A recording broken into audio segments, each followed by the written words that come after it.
My wife invited me to her company's pharmaceutical gala just to humiliate me. She let her CEO grope her right in front of me while I sat in the back like forgotten furniture. She smiled at me like I was too stupid to understand. 10 minutes later, his tooth gleamed on the flagstone near a fern. My name is Warren Callahan. I'm 47 years old, and for the past 23 years, I've worked as a paramedic and EMT supervisor in downtown Phoenix. It's not glamorous work. No corner office, no stock options, no invitations to black tie events where they serve champagne that costs more than my weekly paycheck. But it's honest work. The kind where you actually save lives instead of just talking about quarterly projections and market penetration. Monica, my wife, she took a different path. Started in pharmaceutical sales right out of college, climbed the ladder fast. Too fast, maybe. By the time she hit 40, she was vice president of marketing at Whitmore Pharmaceuticals, pulling in a salary that made my paycheck look like lunch money. She wore designer suits that cost more than my truck payment, carried a phone that never stopped buzzing with important messages from important people. We met back in college, Arizona State, 1998. She was pre-med then, or so she said. Had this whole plan about becoming a pediatrician, helping kids, making a difference. I fell hard for that version of her. The girl who volunteered at free clinics on weekends, who cried watching documentaries about children in poverty, who said she wanted to build a family and do something meaningful with her life. That girl disappeared somewhere between graduation and her first promotion. The invitation came 3 weeks ago. Thick cardstock, embossed lettering, the kind of paper that screams money. She dropped it on the kitchen table while I was making breakfast for the kids. Paul, our oldest at 19, was home from college for the weekend. Chloe, 16, was upstairs getting ready for school. Noah, our 13-year-old, was at the table working on some robotics project, circuits and wires spread across his placemat. "You need to come to this," Monica said, not looking at me. She was already dressed for work, black suit, red heels that clicked against the tile like gunshots. I picked up the invitation, read it. A gala? "Monica, you know I hate these things." "It's not optional, Warren." Her voice had that edge to it, the one that meant the discussion was already over before it started. "Appearances matter. The board will be there. Graham will be there. I need you there. Graham." She said his name the way other people say their spouse's name. Familiar. Comfortable. Too comfortable. "What about the kids?" I asked, knowing it was pointless. "They'll be fine. Paul can watch them." She grabbed her purse, checked her phone. "It's one night, Warren. Try not to embarrass me." And just like that, she was gone. The door closed behind her with a soft click, and I stood there in my paramedic uniform, holding an invitation to a world where I'd never quite fit, where I was always just Monica's husband. The guy who showed up, smiled politely, and stood in corners while she networked and laughed at jokes that weren't funny. Paul looked up from his coffee. "You going?" "Yes, I have to," I said, setting the invitation down. "Dad," Paul said quietly. "My oldest son, the one we'd adopted 18 years ago when Monica said she couldn't have children. The one she'd agreed to take in because I'd pushed for it, because I'd wanted a family even if biology wouldn't cooperate. You don't have to do everything she says." I looked at him, 19 years old and already wiser than his old man. "I know, son." But I didn't know. Not really. Because 3 weeks later, I'd be standing in that ballroom, watching my wife let another man's hands wander across her body like I wasn't even there. And 10 minutes after that, I'd do something I'd never done before in my life. I'd stop being the nice guy. The thing about working in emergency medicine is you learn to spot patterns. A certain cluster of symptoms means stroke. A particular rhythm on the monitor means cardiac arrest. You train yourself to see what's coming before it fully arrives, because seconds matter when someone's dying on your gurney. I should have applied that same skill to my marriage. The signs were everywhere. I just didn't want to diagnose them. It started small, maybe 2 years ago. Monica's late nights became later.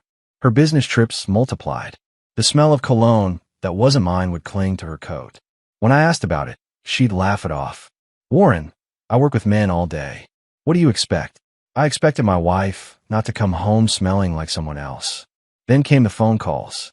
She'd step outside to take them, even in winter, come back in with flushed cheeks, claiming it was just the cold. Her texts lit up at dinner, during movies, at 2 in the morning. Always work. Always urgent. Always Graham. Graham Whitmore, CEO of Whitmore Pharmaceuticals. 53 years old, divorced twice, lived in a penthouse downtown that probably cost more than I'd make in 10 lifetimes. He had that polished look rich men get. Perfect hair, perfect teeth, perfect tan, that came from perfect vacations to perfect places. Monica talked about him constantly. Graham says we need to pivot the marketing strategy. Graham thinks we should expand into European markets. Graham believes I'm ready for an executive VP position. Graham. I met him once at a company picnic 2 summers ago. He shook my hand with the grip of a man who'd practiced it, smiled with teeth too white to be real, and said something about how lucky he was to have Monica on his team. She's quite exceptional, your wife, he'd said, holding eye contact just a beat too long. We're doing great things together. Together. That word stuck with me. Paul noticed it too. My oldest son had always been observant, quiet, thoughtful, the kind of kid who watched and processed before speaking. One night about 6 months ago, he came into the garage where I was working on my truck. Dad, can I ask you something? Sure, buddy. I didn't look up from the engine. Why do you let her treat you like that? I froze. Like what? Like you don't matter. His voice was steady, but I could hear the frustration underneath. She doesn't even look at you anymore. She talks about her boss more than she talks about us. When's the last time she asked about your day? I couldn't remember. Marriage is complicated, Paul. No, Dad. Respect is simple. He left the garage, leaving me alone with the truth. Kids see things adults pretend not to notice. A week before the gala, I found something I wasn't looking for. I'd been looking for our insurance documents in Monica's home office when I saw the folder. Medical records. Old ones, from before Paul's adoption. I opened it. Inside were test results, doctor's notes, consultation summaries. I read through them twice, then a third time, my hands shaking. There was nothing wrong with her. No fertility issues. No complications. No medical reason she couldn't get pregnant. She'd lied. About all of it. We'd adopted Paul because I'd pushed for children and she claimed biology wouldn't cooperate. Then mysteriously, 2 years later, she got pregnant with Chloe. Another 3 years, Noah arrived. She'd fabricated an entire medical condition to avoid having my child first. To delay. To control. I put the folder back exactly where I found it, my mind racing. How long had she been planning exits, building escape routes, keeping me at a distance? That's when I knew. The gala wasn't just another corporate event. It was a message. After finding those medical records, I did what any paramedic does when facing a critical situation. I made a plan. Assessed the damage. Gathered my resources. Prepared for the worst-case scenario. Because that's what this was. The worst case. My wife had lied about being infertile to avoid having my child. She'd manipulated me into adoption, then mysteriously recovered just in time to have 2 more kids. And now she was parading her affair in front of me, like I was too stupid to notice. I couldn't confront her. Not yet. Confrontation without leverage is just noise. So I started documenting everything. I opened a separate email account under a name that wasn't mine. Took photos of the medical records with my phone. Screenshots of credit card statements showing charges at hotels I'd never stayed in, restaurants I'd never eaten at, all on nights she claimed to be working late. I checked her phone records. Found hundreds of calls to one number. Graham's personal line. Calls that lasted 30 minutes, 45 minutes, sometimes over an hour. At midnight. At 2 in the morning. On weekends when she said she was at the gym. Then I did something I'm not proud of, but won't apologize for. I installed a tracking app on her car. One of those GPS things marketed to parents worried about teenage drivers. $30 online, installed in 5 minutes while she was inside getting ready for work. Within a week, the pattern was clear. Every Thursday night, her car went to the same place. The Riverside Hotel. Downtown. Expensive. The kind of place that doesn't ask questions when executives rent rooms by the hour. She'd park in the underground garage. Stay for 2, sometimes 3 hours. Then drive home, shower immediately, climb in a bed smelling like hotel soap and lies. I said nothing. Just watched. Waited. Collected evidence like I was building a case for court. Because that's exactly what I was doing. Paul noticed a change in me. One Saturday morning, he found me in the garage, organizing files in a locked metal box. Dad, what's all that? Insurance stuff, I said. Just getting organized. He looked at the box, then at me. You're planning something. Smart kid. Just being careful, son. Does it have to do with Mom? I met his eyes. Saw the hope there. Hope that maybe, finally, his father was going to stop being a doormat. Yeah, it does. He nodded slowly. Good. Whatever you're doing, I'm on your side. Paul, you don't have to. She's never loved me, Dad. Not really. His voice stayed steady, but I heard the pain underneath. I heard her on the phone last month, talking to someone about how adopting me was the biggest mistake she ever made. How I was just a placeholder until she could have her real kids. My hands clenched. She said that. Word for word. He looked at the metal box again. So yeah, whatever you're planning, I'm with you. Chloe and Noah, too. We all see what she is. That night, I made an appointment. Not with a therapist. Not with a marriage counselor. With Brenda Halverson, the lawyer who drafted our prenuptial agreement back in 2003. Brenda was old school. 62, sharp as a blade, with a reputation for leaving opposing counsel bleeding on courtroom floors. She told me years ago to include specific clauses in the prenup. Clauses about infidelity, about public humiliation, about reputational harm. Monica had laughed at them. Called me paranoid. Signed anyway because she never thought she'd get caught. Time to find out if Brenda's foresight was about to pay off. The night of the annual Pharmaceutical Industry Awards Gala, I dressed carefully. Black suit, not rented. White shirt, pressed. Navy tie that Monica had bought me 3 Christmases ago, back when she still pretended to care. I looked at myself in the mirror. 47 years old. Gray starting to show at the temples. Lines around my eyes from too many night shifts. I looked like what I was. A working man heading into a room full of people who'd never worked a day in their lives. But I wasn't going there to fit in anymore. I was going there to finish something. Monica came out of the bedroom in a red dress that probably cost more than my monthly salary. Low cut, high slit, the kind of dress you wear when you're trying to get noticed. She looked stunning, and I felt absolutely nothing. You ready? She asked, not looking at me. She was checking her phone. Again. Yeah. The drive downtown was silent. She texted the entire way. Didn't ask about my day. Didn't mention the kids. Didn't acknowledge my existence, except to tell me where to park. The Regency Hotel ballroom was exactly what I expected. Crystal chandeliers, ice sculptures, waiters in tuxedos carrying trays of champagne that cost more per glass than I made per hour. Pharmaceutical executives in $1,000 suits talking about profit margins and FDA approvals like they were discussing baseball scores. Monica's name tag was waiting at the registration desk. Dr. Monica Callahan, Vice President of Marketing, Whitmore Pharmaceuticals. Mine said Warren Callahan. No title, no affiliation, just a name. Your table is number 12, the registration woman said to Monica, smiling. Then she looked at me. You're at table 27, near the back. Monica didn't even blink. That's fine. Warren doesn't mind. And just like that, she walked away, headed straight for the front of the room where the executive tables waited. I watched her go. Watched her spot Graham Whitmore at table 12. Watched her face light up in a way it never lit up for me anymore. I found table 27, near the service entrance. Close enough to see the stage. Far enough to be forgotten. The couple next to me introduced themselves. Sales reps, nice people. Asked what I did. I'm a paramedic, I said. Oh, that's wonderful, the wife said. So important. Important.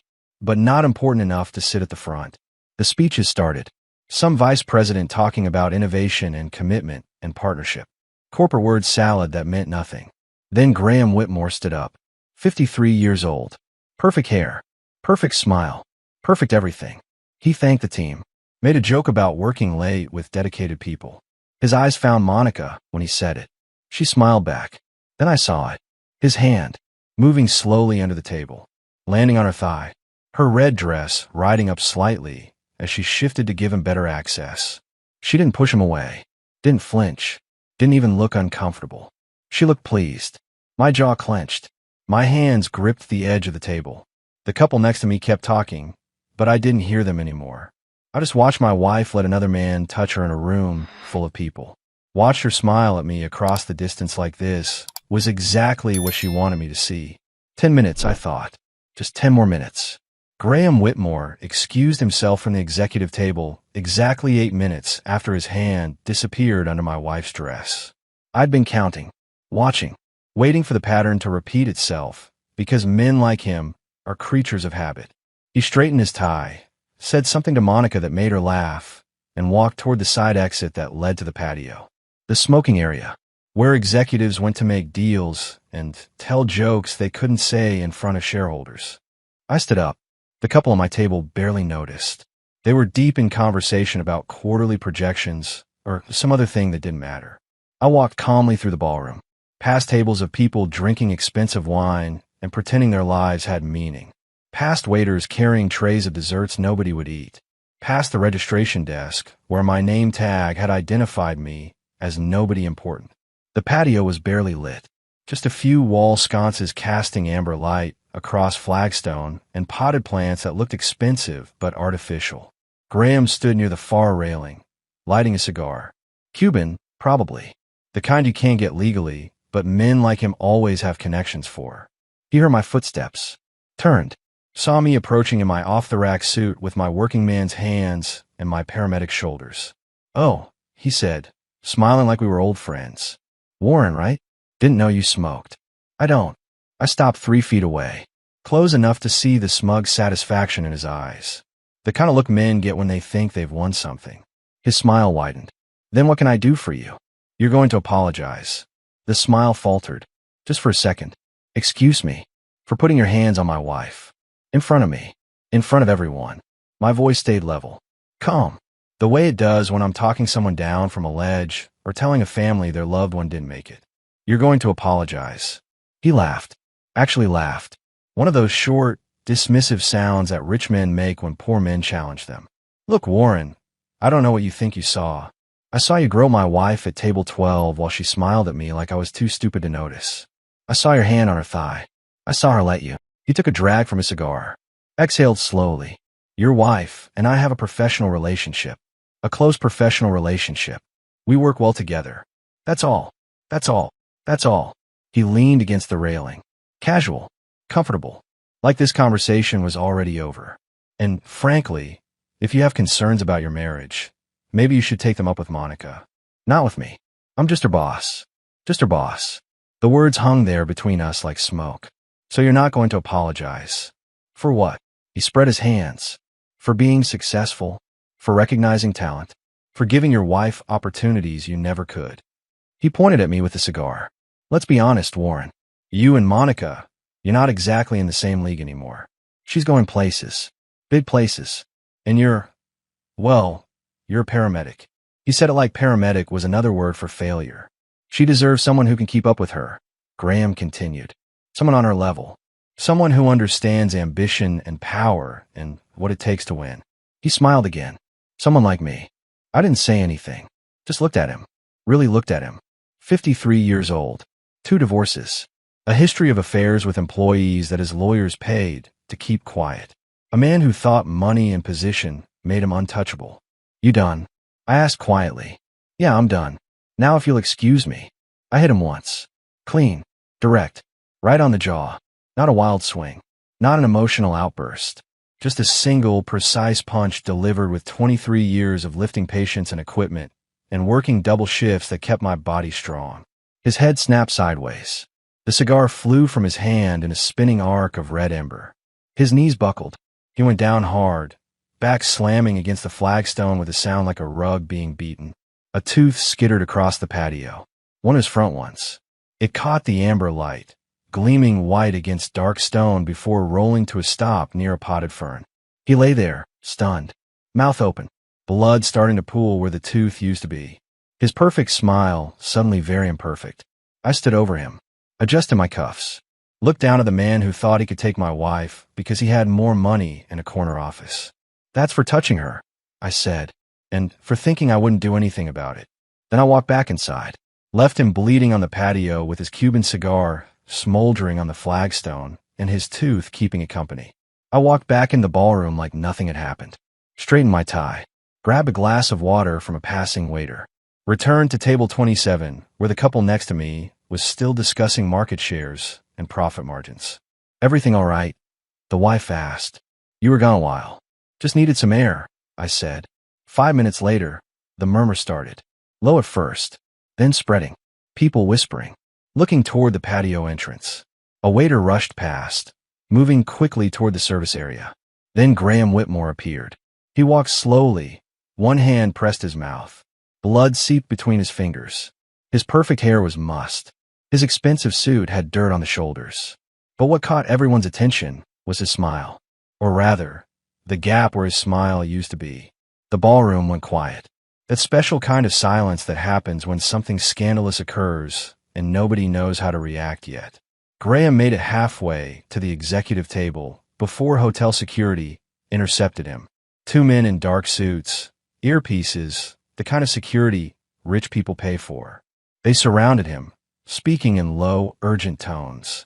Monica stood up from table 12. Her face had gone pale. She looked around, scanning the room. Her eyes found me at table 27. I raised my water glass, smiled, just a little. Her expression shifted from confusion to horror to something else. Recognition, understanding, the realization that her quiet, dependable, forgettable husband had just done something unforgettable. Security escorted Graham toward the service exit. He was arguing with them, trying to explain, but his words came out slurred and wet from the missing tooth and blood. Monica grabbed her purse and followed. The ballroom erupted in whispers. Phones came out. People started texting, taking pictures, the kind of moment that spreads through corporate circles like wildfire. I finished my water, stood up, walked calmly toward the exit. Nobody stopped me. Nobody asked questions. I was just Monica Callahan's husband, the paramedic, the guy who didn't matter. Except now I did. I drove home in silence. No radio, no phone calls, just the sound of tires on pavement and the echo of Graham's head hitting flagstone. When I got home, the kids were still awake. Paul was in the living room with Chloe and Noah, watching a movie. Dad. Paul stood up when I walked in. You're back early. Where's Mom? Still at the gala, I said. He looked at me. Really looked. Saw something in my face. What happened? Nothing that didn't need to happen. Chloe turned from the TV. Is everything okay? Yeah, sweetheart. Everything's fine. I kissed the top of her head. You guys should get to bed soon. School tomorrow. Noah looked up from his robotics project. Dad, your knuckles are bleeding. I glanced down. He was right. Small splits across 2 knuckles. Nothing serious. Just evidence. Scrape them on something, I said. I'll clean them up. Paul followed me to the kitchen. Watched as I ran cold water over my hand. You hit him, Paul said. Not a question. A statement. Yeah. Good. He leaned against the counter. What happens now? Now. I dried my hands. Now we wait. Monica will come home. She'll be angry. She'll make threats. And tomorrow, I'm filing for divorce. The prenup. Clause 12b. Public reputational harm through adultery or professional misconduct. I looked at my son. She signed it 20 years ago. Never thought it would matter. Paul smiled. Actually smiled. She's going to lose everything. She already did. She just doesn't know it yet. Monica came home at 2:30 in the morning. I heard her car pull into the driveway. Heard her heels clicking on the walkway. Heard the door open with that familiar creak I'd never fixed because she'd stopped asking. I was sitting in the living room. Lights off. Just waiting. She saw me in the dark. Stopped. Her silhouette framed by the hallway light behind her. Warren. Her voice was tight. Controlled. The voice she used in boardrooms when someone challenged her. We need to talk. Yeah, we do. She dropped her purse on the entry table. Walked into the living room, but didn't sit. Just stood there in her red dress, arms crossed. What you did tonight was unacceptable. Assault. In front of witnesses. Graham is talking about pressing charges. Let him. Let him. She laughed. Sharp. Bitter. Do you have any idea what you've done? To me? To my career? To my reputation? Your reputation. I leaned forward. The one where you let your married boss put his hands on you in public? That reputation. It wasn't like that. It was exactly like that, Monica. I was there. I watched his hand go under your dress. I watched you smile at me while it happened. My voice stayed level. Calm. You wanted me to see it. That was the whole point of inviting me. She opened her mouth. Closed it. For once, she had no corporate response ready. How long? I asked. Warren. How long have you been sleeping with Graham Whitmore? Silence. Then, 6 months. 6 months. Half a year of lies. Of late nights. Of hotel rooms and Thursday meetings that weren't meetings at all. And before him, her face changed. What? Before Graham. Were there others? She didn't answer. Didn't need to. The look in her eyes told me everything. Get out, I said quietly. This is my house too. Actually, it's not. I stood up, pulled an envelope from my jacket pocket. The one Brenda had prepared years ago. Remember this? Our prenuptial agreement. Page 4. Clause 12b. I handed it to her. She took it. Read it under the dim light. Any public act resulting in reputational harm through adultery or professional misconduct nullifies all spousal financial claims. She looked up. You can't enforce this. I already am. Brenda Halverson filed the paperwork this afternoon. Before the gala. Monica's face went pale. You planned this. No, you planned this. I just prepared for it. I walked to the door. Opened it. You have until Monday to move out. After that, the locks change. The kids stay with me. Paul's already 18. He can testify. And he will. I looked at her. Really looked at the woman I'd married 20 years ago. The woman who'd lied about being infertile. Who'd used our adopted son as a placeholder. Who destroyed our family for a corner office and a man with perfect teeth and no morals. Chloe and Noah will choose to. Want to guess who they'll pick? She stood there. Red dress. Perfect makeup. Perfect hair. Perfectly alone. You'll regret this, she said. The only thing I regret is not doing it sooner. I gestured to the open door. Leave. She grabbed her purse. Walked past me without another word. Got her car. Drove away. I closed the door. Locked it. Stood there in the dark house that suddenly felt bigger. Emptier. Cleaner. Paul came down the stairs. She's gone. Yeah. He walked over. Put a hand on my shoulder. You okay, Dad? Yes, son. I'm okay. For the first time in years, I actually meant it. Monday morning came faster than I expected. I called in sick to work. First time in 3 years. Spent the morning at Brenda Halverson's office instead, signing documents that would end my marriage and secure my future. You're sure about this? Brenda asked, pen hovering over the filing paperwork. Once I submit this, there's no going back. I'm sure. She nodded. Signed. Stamped. Done. Monica's going to fight, Brenda said. She'll claim the prenup is invalid. That you coerced her. That the clause is unenforceable. Can she win? Not with what you've got. Brenda tapped the folder on her desk. Thick with evidence. GPS records. Hotel receipts. Credit card statements. Photos. But she'll try. And it'll get ugly. It's already ugly. My phone buzzed. Text from Paul. Dad, you need to see this. I opened the link he sent. A local news website. The headline made my stomach drop. Pharmaceutical executive assaulted at industry gala. There was a photo. Grainy. Someone's phone camera. Graham Whitmore being escorted out by security, hand covering his bloody mouth. And in the background, just visible, Monica following him. Her face clear. Her expression panicked. The article didn't name me. Just said, an altercation occurred, and police are investigating. They're going public, I said. Brenda looked at the article. Smiled. Good. Good. Warren, this is exactly what we need. Public documentation. Media coverage. Evidence of the affair being connected to a violent incident. She pulled up something on her computer. And look at this. Someone posted video. She turned the screen. Social media. Short clip. 10 seconds. Graham and Monica at the executive table. His hand, clearly visible, sliding under the table toward her. Her laughing. Leaning closer. The comments were brutal. Hundreds of them. People calling out the inappropriate behavior. Questioning the company's ethics. Demanding investigations. It's going viral, Brenda said. By this afternoon, Whitmore Pharmaceuticals will be in crisis mode. Their CEO caught on camera in what looks like workplace harassment. Your wife enabling it. The optics are terrible. My phone rang. Unknown number. I answered. Mr. Callahan. A woman's voice. Professional. This is Detective Sarah Reeves with Phoenix PD. I need to speak with you about an incident Saturday night. Here we go. I'm available. Can you come to the station this afternoon? 2 o'clock. I'll be there. I hung up. Looked at Brenda. Police want to talk. Expected. Don't say anything without me present. She started gathering files. I'm coming with you. At 1:30, my phone buzzed again. This time, a call from a number I recognized. Whitmore Pharmaceuticals. Main line. I answered. Hello. Mr. Callahan, this is Robert Stevens from Whitmore Pharmaceuticals Human Resources. Smooth voice. Practiced. We'd like to discuss Saturday's incident. Are you available for a meeting? I have a lawyer. route everything through her. Mr. Callahan, we're not looking to cause problems. We simply want to resolve this quietly. Quietly. Like how your CEO quietly had his hands on my wife at your company event. Silence on the other end. Talk to my lawyer, Brenda Halverson. You can find her number online. I hung up. Brenda was grinning. They're scared. Good. Let them be scared. At the police station, Detective Reeves was exactly what I expected.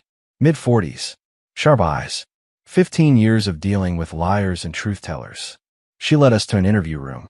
Concrete walls. Metal table. Recording equipment. Mr. Callahan, can you tell me what happened Saturday night at the Regency Hotel? I looked at Brenda. She nodded. I confronted Graham Whitmore about his inappropriate behavior with my wife. He refused to apologize. I hit him once. Then I left. Witnesses say you struck him without provocation. Provocation. I pulled out my phone. Showed her the viral video. That's provocation. That's my wife. That's her boss. That's harassment caught on camera at a company event. Detective Reeves watched the video. Her expression didn't change. This doesn't justify assault. No, I said. But it explains it. She studied me. Mr. Whitmore wants to press charges. Then press them. I'm not running. I'm not hiding. I leaned forward. But before you do, you might want to ask Mr. Whitmore about his history. 2 divorces. Multiple affairs with employees. Settlements paid to keep women quiet. I've got documentation if you need it. Brenda slid a folder across the table. Pattern of behavior. All public record. Detective Reeves opened it. Read. Her jaw tightened. I'll be in touch, she said finally. We left the station. Brenda looked pleased. They won't charge you. Too messy. Too much bad publicity for Whitmore. What about Monica? What about her? Brenda smiled. She just became unemployable in pharmaceutical circles. And we haven't even started the divorce proceedings yet. My phone buzzed. Text from Chloe. Dad, Mom's crying in her car outside the house. She won't leave. I sighed. This isn't over. No, Brenda agreed. But you're winning. The divorce hearing came 8 weeks after the gala. 8 weeks of Monica trying everything. Contesting the prenup. Claiming coercion. Hiring a lawyer who charged $300 an hour to lose. Brenda destroyed him in 12 minutes. The courtroom was small. Family court. Judge Patricia Hendricks presiding. 60 years old. 20 years on the bench. No patience for games. Monica sat at the plaintiff's table in a conservative navy suit. Trying to look sympathetic. Wronged. The victim of an abusive husband who'd assaulted her boss. Brenda stood up. Your Honor, I'd like to enter exhibit video footage from the annual Pharmaceutical Industry Awards Gala, dated 8 weeks ago. The bailiff set up the screen. The video played. Crystal clear. Graham Whitmore's hand. Monica's laugh. The intimate moment. The lack of resistance.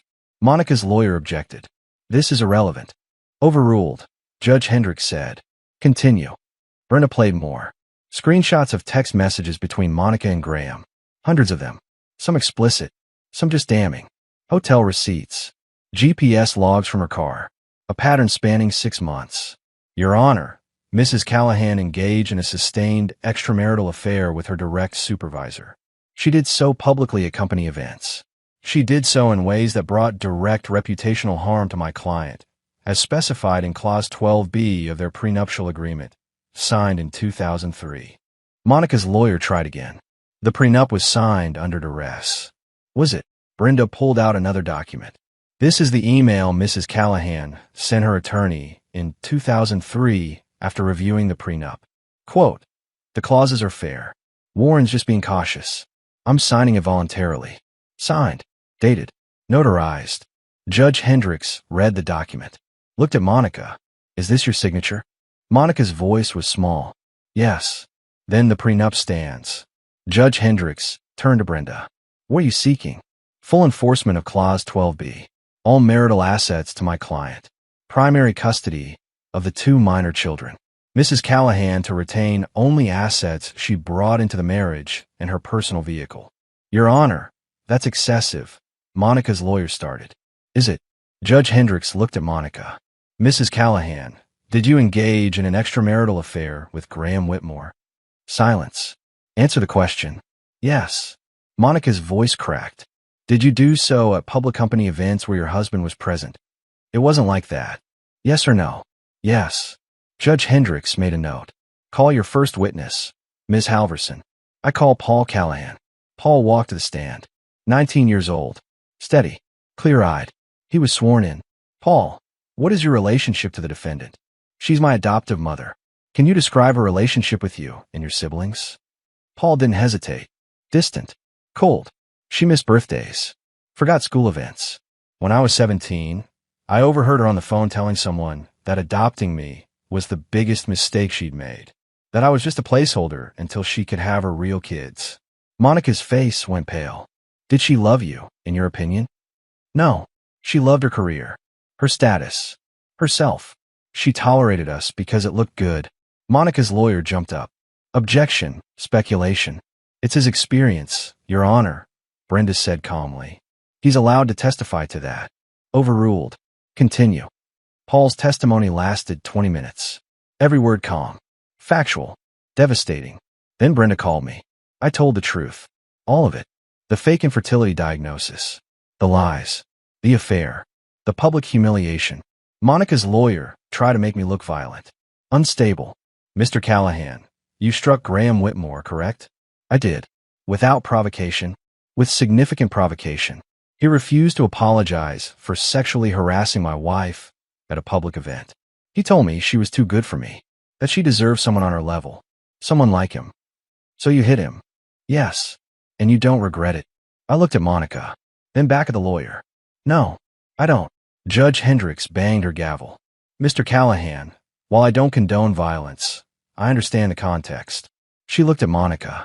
Mrs. Callahan, you have behaved in a manner that violates both your marriage vows and your prenuptial agreement. The agreement is valid and enforceable. She ruled. Full custody to me. The house. The savings. The cars. Everything we'd built together. Monica got her clothes. Her jewelry. Her BMW. And nothing else. She stood up. Tears running down her face. Warren. I didn't respond. Just walked out with Brenda and Paul. Outside the courthouse, Paul hugged me. It's over, Dad. Yes, son. It's over. 11 months after the gala, life looked different.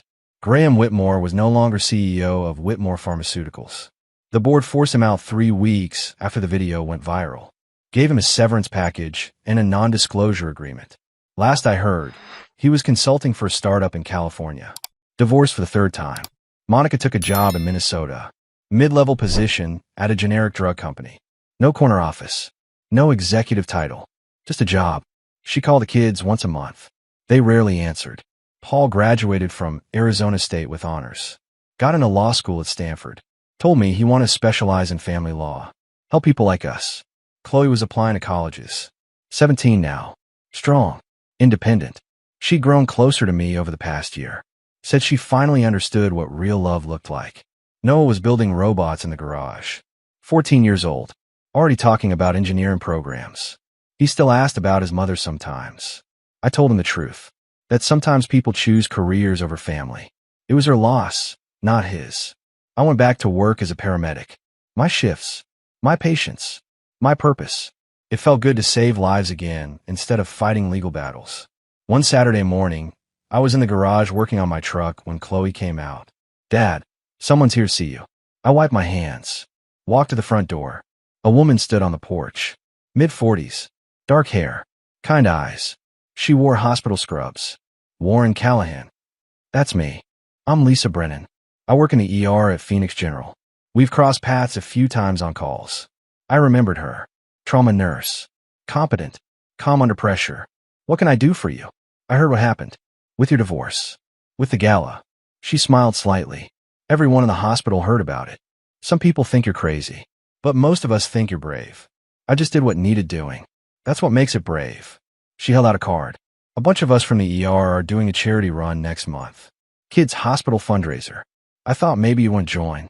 Bring your kids. I looked at the card. Then at her. Yeah, I said. I'd like that. She smiled. Really smiled. Good. I'll see you there. After she left, Paul came out. Dad, was that nurse flirting with you? Maybe. Good. You deserve someone decent. I looked at my son.